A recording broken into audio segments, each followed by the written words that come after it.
What's up? So, needless to say, it's been a little while since I've uploaded a video. About a year to be precise. My dog is feeling a bit insecure and unhappy without my mum here, so she's going to be a little guest in this video. Ochoo! So the reason that I haven't been uploading is actually the topic of this video. University, or the American equivalent to that, which is college. So, university. It is a massive step in your life. You become an adult, you become all independent, and it's terrifying, but it's also so great. And so the most daunting thing about uni is the new environment, the change, the new routine that you've got to get used to. And that also has an effect on your diabetes, because diabetes is all about control, it's all about working out a routine. So when your daily routine is suddenly changed, it's like, what do I do with myself? I'm so warm. Hang on, I'm just gonna open a window. Oh! There is a humongous spider on my window. Yeah, I'm just gonna suffer in this heat because I'm not going near that thing. So I want to give you some tips on how to adapt to this new environment, this new, scary, crazy environment.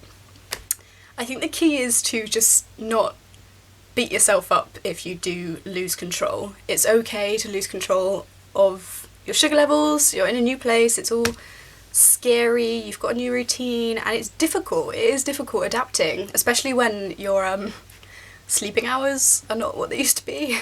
As in, if you're going out as a student, you're most likely to be staying up until the early hours of the morning. And what I kept struggling with was my glargine, my nighttime insulin. I would sometimes forget to do it, or I'd leave it so late that it was just far too late to do it. It would suddenly get to 2 AM and I'm like, shit, I haven't done my glargine. So I decided to move my glargine a bit earlier than I used to, because I used to do it at kind of 9-10 o'clock, but at uni that's when I was most likely to be drinking. Not that I was drinking every night, I'm not a lunatic, but when I was drinking we would start at like 9 or 10 o'clock, and then I just kind of lost track of what I was doing and hadn't done my glargine, and then my sugar levels were a bit crazy the next day, and I thought, okay, Laura, you need to control this. So I moved it a bit earlier. I would do my glargine quite soon after my dinner, so I'd do it at sort of 7:30, 8 o'clock, and I would just stick to that every day, and I made myself do it, I made myself remember, and then I was used to it. I'd got used to my new routine. Also, with a new environment and a new routine, you are cooking for yourself. You're having to get used to different meals, I suppose, so you might have to recalculate things. For instance, once I started cooking for myself, was making a lot of pasta dishes, some risottos, lots of like curries and rice dishes.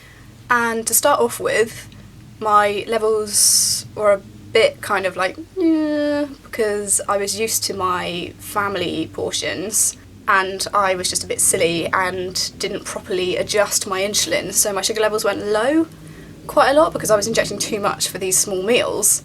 So I started measuring all of my rice and my pasta out before I started cooking, so that I could get the quantities right and I could get my insulin right, which is what I did when I was first diagnosed, but I just had to basically restart and start recalculating things. This only really applies to people that are carb counting, but if you're not, then you're still having to cook for yourself, and you're still having to, get used to making meals on your own and calculating things without your mum's help. I found like it was quite difficult not having my parents around to nag me about my diabetes. That's why I really did get quite lazy with it in the first couple of terms, because I didn't have nagging parents that were like, come on, do your sugar levels, make sure you've remembered your glargine. And I think that's why I became so forgetful. And that's generally just a part of university. You have to grow up, you have to become independent. So just allow yourself a term or so to kind of settle in and get used to this new environment, and you will be fine. It's okay to mess up, basically, because I know I certainly did. Okay, so another important thing at uni is to make sure you've got a support system, because at home, obviously, you've got all your friends that you've had for your school years, you've got your family that have been there for you, and going to a new place where you don't have any friends, you don't have your family around you it's scary, but it's also important that you tell people about your diabetes and that you end up having a good support group.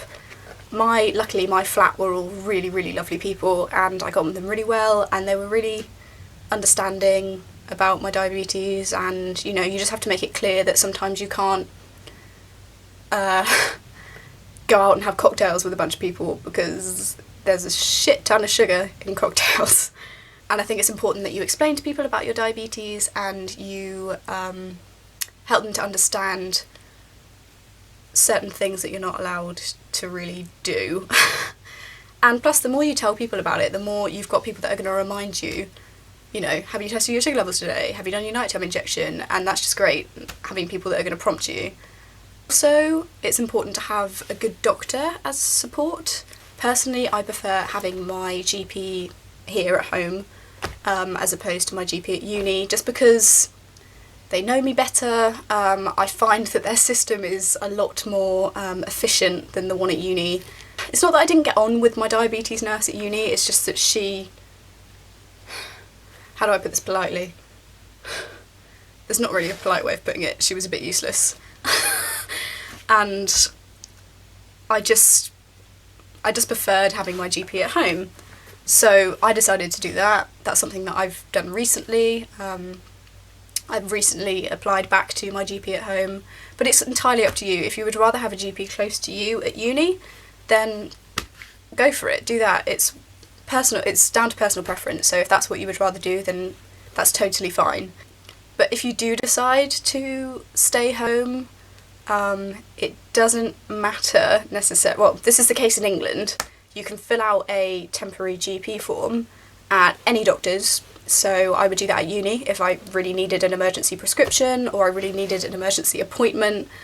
You just have to fill out a temporary GP form which lasts a few weeks, and they can see you, which is great. And that's what I was doing for home when I had my GP at uni, but it just got annoying, and for the most part I was going to my GP at home anyway if I had like a serious issue to talk about, just because I felt more comfortable talking with them.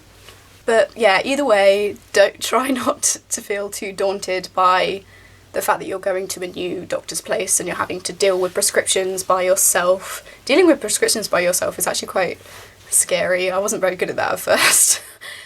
But there are so many people you can talk to.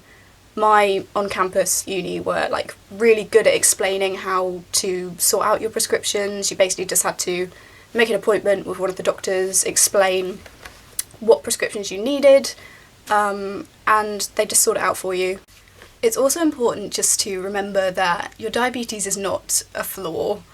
I know it's quite scary at first injecting and testing your sugar levels around people that you don't really know. I was quite nervous at doing that at first, and you get the same questions over and over again. People are like, oh, what are you doing? Oh, you're diabetic. How long have you been diabetic? Is that because you ate too much sugar? And internally I'm just like, but it's okay to feel that way.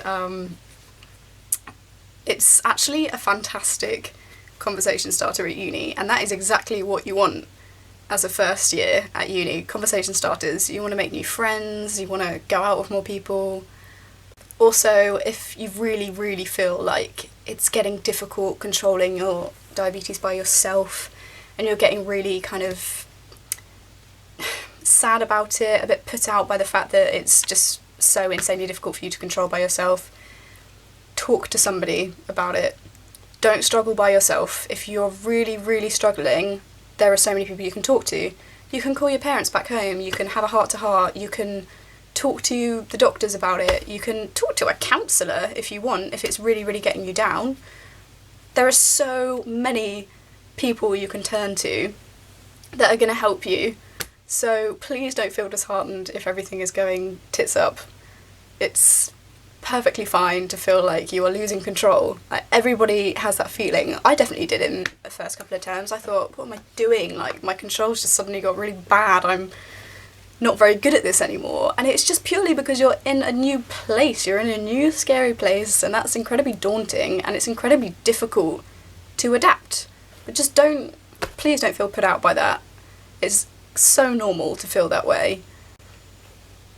Okay, I hope this video has been helpful. Expect a lot more videos soon. And I actually mean it this time, there will be more videos. I'm not just gonna not upload a video for a year. If you want to read my blog, I've put it in the description box below. There aren't any new blog posts at the moment, but I will be uploading soon. So if you want to keep up to date with that, if you prefer reading things instead of watching videos, then maybe that's for you. And yeah, I will speak to you soon. Alright.